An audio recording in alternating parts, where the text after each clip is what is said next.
My name is Richard Fulop, and on May 9th, 1998, I began my two-day journey from Victoria, BC to Cannes, France. Armed with a 16mm Bolex film camera, 1,700 feet of film, and completely unprepared, my plan was to shoot a documentary on my experience at the Cannes Film Festival. And this is my experience. Film Canada, in Cannes to promote independent films, was represented by Paris Roger President, Helen Tallis, Haley Hofbauer, Aresh Parsa, Peter Putka, and myself. But I had other plans for myself. And my first plan was to go to the beach. My objectives on the first day were simple. Practice a little with the film camera, watch the scenery, eat French pastry, and relax before the festival began. And with the day to blow until the festival officially did begin, it was really the only logical thing to do.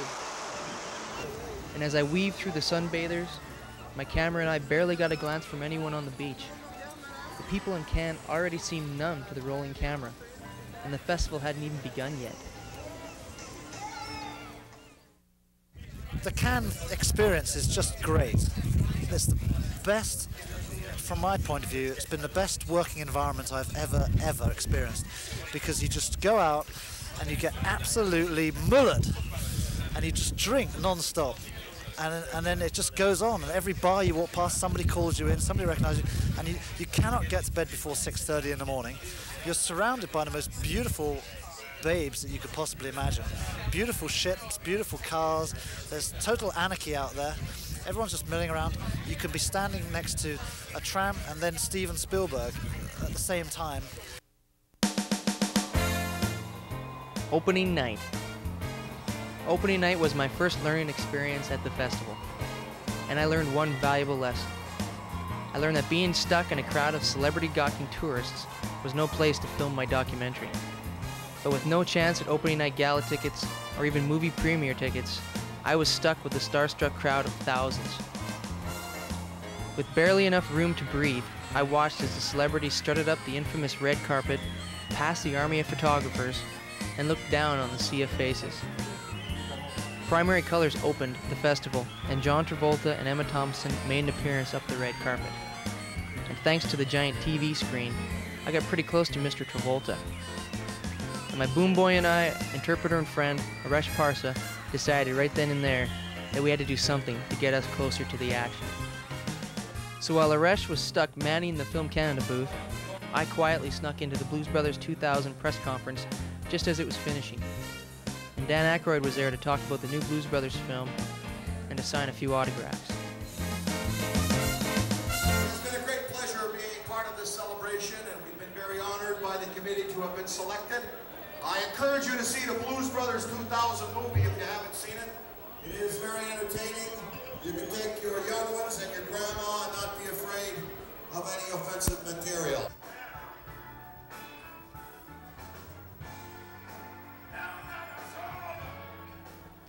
Mr. Aykroyd was also in Cannes to headline the Blues Brothers 2000 party, the giant promo for the movie in Europe.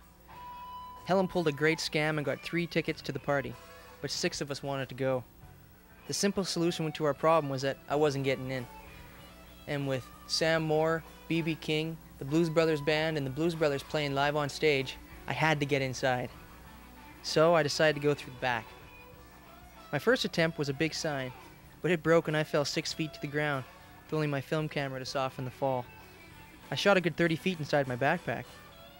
I tried again, a different way, and minutes later I was sipping scotch, watching B.B. King, Sam Moore, and the new Blues Brothers play live on stage. You see, when you're wearing a tuxedo in Cannes, no one asks where you've been or where you came from. If you look important, everybody thinks you belong. It was a great party with great music, free booze, and horrible food. And even though I fell on my camera and the security guards were dressed like Chicago police officers, it was still a great night.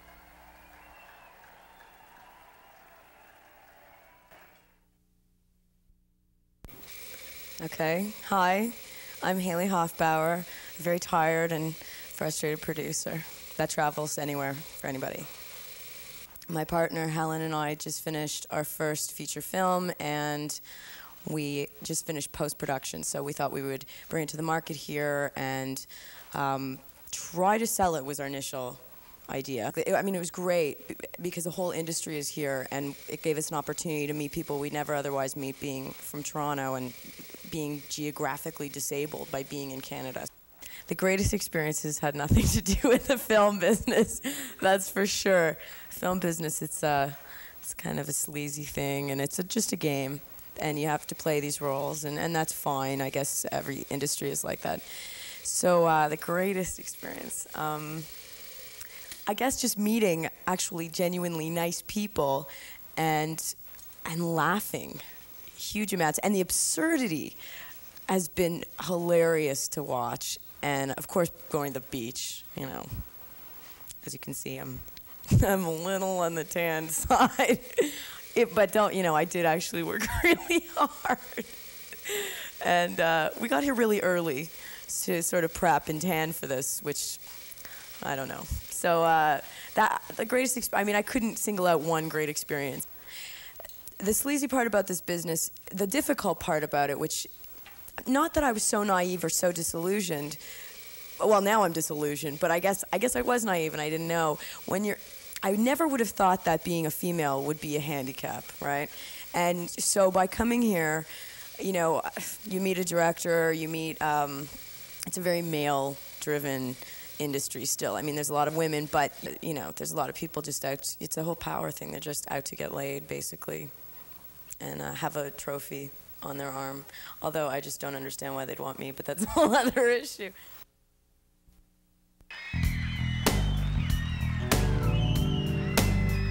The Armageddon Party. Now, the Armageddon Party was a little more challenging to crash. Bruce Willis, along with Liv Tyler and Steve Buscemi, made an appearance at their own party for about an hour. And my partner in crime, Aresh Parsa, and I attempted many times to penetrate the brand new obstruction they had built, a giant metal fence surrounding the entire Palm Beach resort. And this time they had dogs. Not just those little French poodles you'd expect in France, but big, mean dogs. They must have had them imported. After a few destructive attempts, we found a weakness in the fence and walked right inside. Inside looked like a bomb had gone off, but that was the theme for the party, total destruction, and a free pen and case for everyone invited. But I had to try the Armageddon Flight Simulator. Steve Buscemi and Liv Tyler were coming out just as we were going in, and they looked a little white, and they were in the movie. But looking back, the party and the flight simulator were not worth the price that I had to pay. And what was that price? My rented tuxedo. A gate snagged my trusty tux on the way in and ripped a long strip up the back. I spent a few hours the next morning operating on him. It survived, but it would never be the same. Hi, I'm Helen Tallis, and I'm the other half of the Helen and Haley Show. Producer, writer, director here in Cannes with our first film, Haley's Comment. And what are we doing in Cannes? Well, we initially came here to sell our film. In 2 weeks, we've come a long, long way. And we've learned a lot about the selling of the film, which is not really what we're experienced in. I mean, we make films. So that's been a really fascinating experience. Learning how to approach people, which was, you know, as Canadians, we're kind of like, hi, we've got a film, and then we're just basically went from there to breaking down doors saying, look, we got a film, you know. You're buying them? We've got one. So we've learned to be a lot more aggressive and a lot more, just a lot more aggressive and a lot more forthright with what we're doing. I've put more mileage on this body in the last 2 weeks than I have in the last, I think, 20 years. Walking up and down the Croisette, walking into every film company, distributor, sales rep, agents, just everywhere. Basically door to door, like a Fuller Brushman, you know. That's what we're doing. Go in, introduce yourself, give your card, your poster, your film, do your spiel, talk to executives, talk to anybody, talk to receptionists, be welcomed, be thrown out, you know, whatever happens. The most frustrating experience is, you know, just basically being Haley's bodyguard for the past 2.5 weeks and making sure she doesn't get attacked in the streets as we walk along. Yeah, it's definitely a different culture, and it takes some getting used to.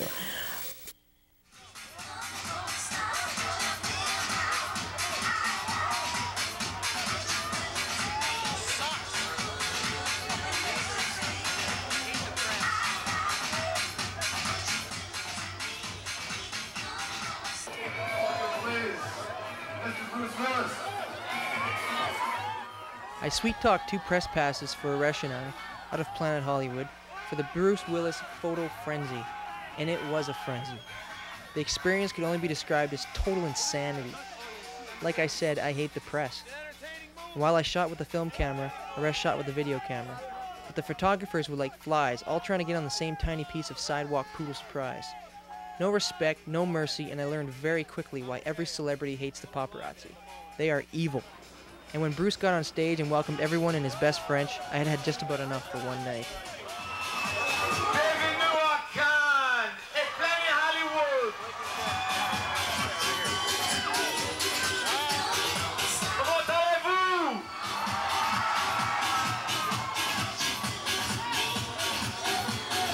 Come back later and we'll try and put the music outside. I don't know if we can do it, but we'll see what we can do. Thanks for coming down.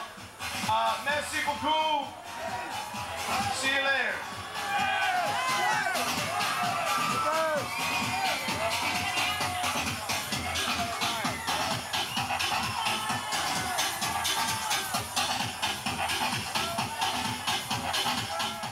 After Bruce Willis finished up on stage, the celebrities started to pile in.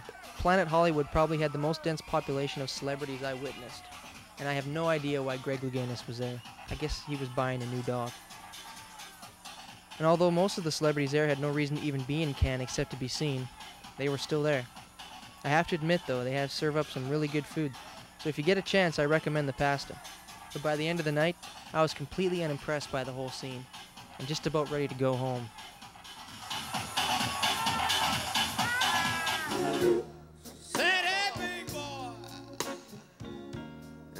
When'd you get home? And now I'm slipping in the danger zone. She said, help me with my homework. I'm all alone.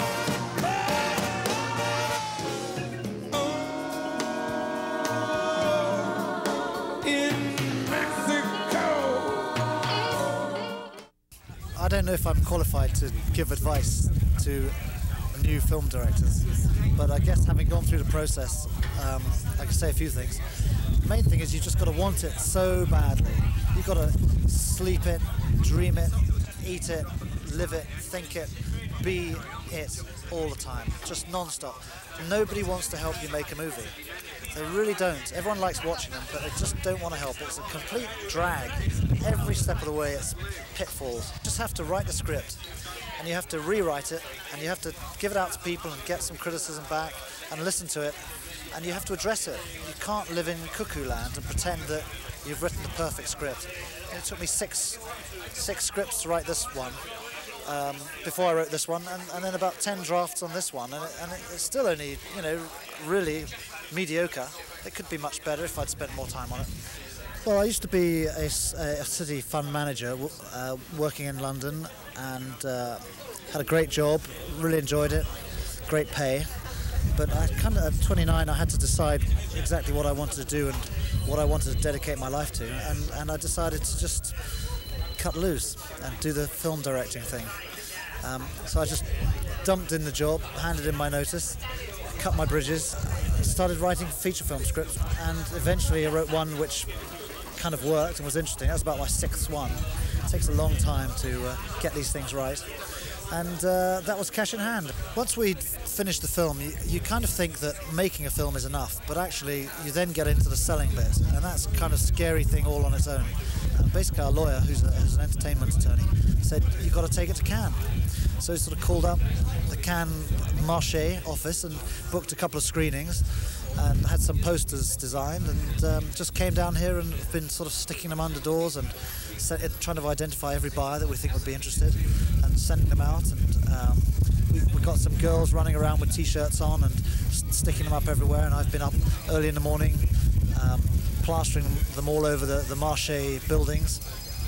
And it's a long, slow process, and it's kind of scary. You know, people come into the movie and they can tell very quickly whether this is what they want for their market. And as soon as they know it's not what they want, they just walk out. And as a filmmaker, it just cuts you to the bone, because you've spent 18 months making your pride and joy and putting your heart and soul on the line. And then one buyer walked out before the first shot had even finished. I mean, I couldn't believe it. But that's Cannes, you know, it's a hard place. And you just hope that enough stay, and then they start calling you up and bidding for your movie. I really had no idea what to expect. I've come down here, and I'm lucky enough to be able to do this properly. You know, we've got some backers behind us, and we've hired the yacht. We've had the big champagne party. We've had a couple of good screenings. We've had some great posters made up, and it all gives you integrity, and it shows that you're a player in the market. You're not living in a tent, and basically what that means is that they can't afford to ignore you.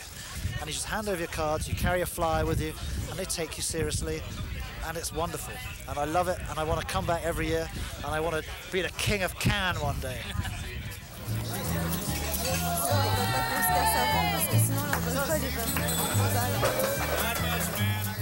By this point on my trip, I had no idea where my documentary was heading. I don't know if I should say that, but it was true. There was just too much going on, and I just could not keep up. Il a dit que c'était pour toi. À Cannes, il y en a beaucoup de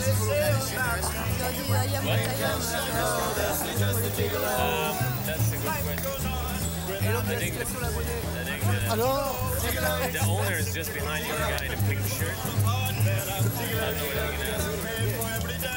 And there's a guy taking a picture, a still picture. Yeah. So but you have to ask, if you're gonna shoot anybody else, you have to ask whether they mind being shot.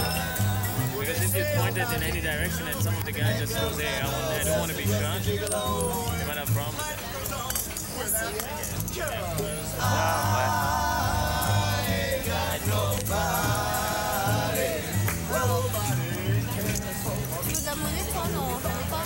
Ça c'est pour eux, ça c'est pour eux.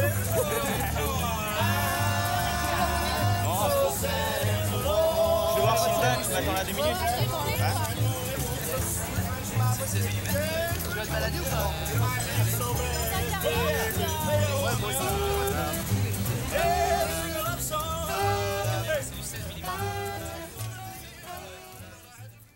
This is rare footage, one of my few appearances I actually made in the Film Canada booth. Kubrick is restoring Barry Lyndon. So we're not just talking about stuff from 1898. You know, it permeates everything. Is it a movie you'd like to restore and you couldn't find the original? I think that there's so many films that we'd like to restore that we can't find the original. Martin Scorsese, the president of the jury for the festival, was doing a conference on film restoration, and the pass that I sweet-talked for the Bruce Willis event was also good for his press conference. And it was to be an essential part to my documentary, and I was so excited. I triple-checked to make sure all my exposures were right, and made sure everything was in focus. And I did my best to keep completely still so I didn't shake the camera. I did not want to screw this one up. I shot over 100 feet of film plus additional video and stills. I was very satisfied with what I shot. But when I changed mags, inside the camera was 100 feet of jammed, unexposed film stock. Do I blame Martin? After my camera jam, and as I was walking down the Croisette, I noticed the Hawaiian Tropics girls all lined up and getting pictures taken. So I went down, said that I was somebody important, filming a documentary, and they let me shoot some footage. Of course, my camera works fine this time. One of the last parties we went to, uninvited yet again, was the Hang the DJ party. And since the party was inside a giant tent, we had to talk our way inside. It was just too easy. I wouldn't even say we crashed the party. They just let us in. But we enjoyed the free booze and bad food anyways, and listened to the different DJs throughout the night. Overall, it was a pretty good party. Booze was free. Behind me is Can Beach, and I only have 2 days left. This is it. It's a beautiful sunny day, and I got Mark working the camera, and I just thought I'd show myself, the director, producer, and... No, that was it? Check it out. That was 30 seconds? Oh well. Try it again. How much film do we have left? Yeah, some exciting things happened to me. I got scouted out, and now I do testing for a jazz singer, acting in a singing role portion of this film. And the other one is testing in Rome. So I'm supposed to be heading to Rome. I'm traipsing around Europe for the next couple of months and just hanging out and having a really great time. We saw some great films. A few of them were, one of them I really enjoyed was called Cash in Hand, a UK production. So there's been some quality stuff here as well, but you know, Russian film, we had to kind of run out of that one. I scurried out like a rat. But that one wasn't so, I don't know, Russian film. It took apparently 10 years in the making. It took us about 20 minutes to figure out a way to get out. And the film's in different languages. They give you headphones. So it's a monotone male voice that translates the all of the speaking, the script all of for the you. dialogue, and then the earphones start hurting your ears, and then so we eventually take them out and fall asleep because we don't understand. Yeah, the little cushy thing on my earphone fell right out, man. So it's extremely uncomfortable. Oh, that's what happened. We had a lot of fun things happen. It's really hard to get together with any people. There's so many people. It's crazy, and I cried one day. I cried. I know what to do next time. I'm resourceful now. The more no's you get, the closer you are to a yes. That's what I say.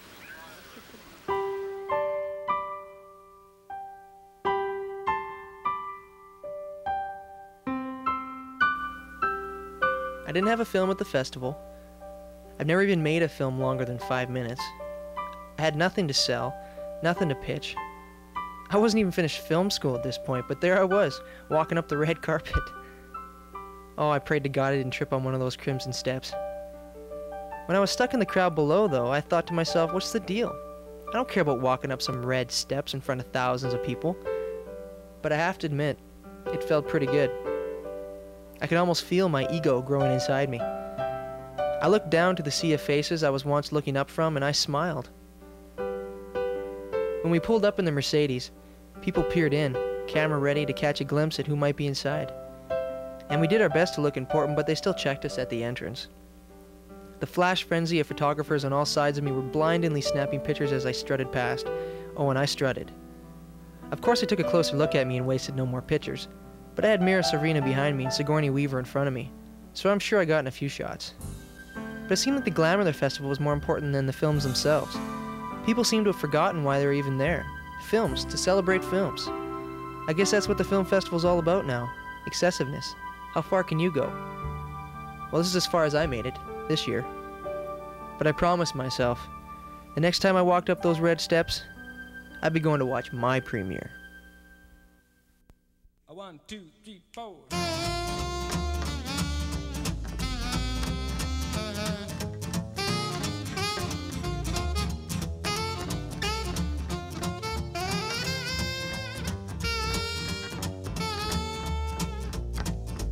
Heading for the station with the pack on my back. Tired of transportation in the back of a hack. I love to hear the rhythm of the clickety-clack and hear the lonesome whistle, see the smoke from the stack. Hang around with democratic fellas named Mac, so take me right back to the jack. Jack, choo-choo, choo-choo, choo-boogie. Woo-woo, woo-woo, choo-boogie. Choo-choo, choo-choo, choo-boogie. Take me right back to the track, Jack. You reach your destination, but alas and alack, you need some compensation to get back in the black. You take a morning paper from the top of the stack and read the situation from front to the back. Only job open needs a man with a knack, so put it right back on the rack, Jack.